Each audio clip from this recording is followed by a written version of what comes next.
अच्छा सर, अगर मैं गलत नहीं हूँ तो ये पहली बार ऐसा हो रहा है जहाँ पे आपसे बातचीत करने के लिए कोई टीचर ही आपके सामने बैठा हुआ है। हाँ कह सकते तो मैं कोशिश करूंगा कि मैं जो भी बच्चों के डाउट्स हैं और जो टीचर्स को प्रॉब्लम्स फेस करनी पड़ती है या टीचर्स की जो माइंडसेट रहता है, उनके थॉट्स को भी मैं आपके सामने उनके बिहाफ में प्रेजेंट कर सकूं। हाँ हाँ, आप आपको जो पूछना पूछिए आराम से। बच्चों की तरफ से, टीचर्स की तरफ से, अपनी तरफ से निश्चिंत होकर बात कीजिए। सर, हमने आपको कई तरह के रोल्स में देखा है। आपको एज अ टीचर भी देखा है, एज अ मोटिवेशनल स्पीकर भी देखा है, एज अ फिलोसोफर भी देखा है। आप खुद को क्या मानते हैं?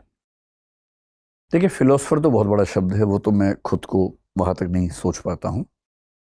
मोटिवेटर मैं हूं नहीं, क्योंकि मैं मोटिवेट करने के भाव से कुछ कहूं ऐसा मैं कभी नहीं करता हूं।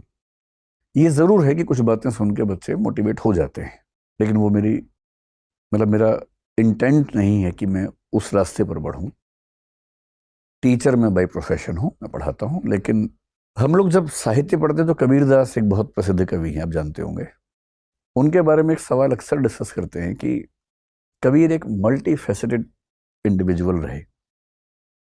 जैसे पश्चिम में लियोनार्डो दा विंसी के बारे में, दा विंची के बारे में ऐसा कहते हैं कि वो क्या नहीं करते थे, हर चीज करते थे।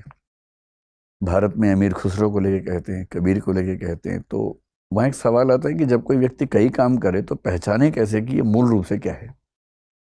तो उस सवाल में हम ये देखते थे कि कबीर को सबसे ज्यादा सुख किस चीज में मिलता है।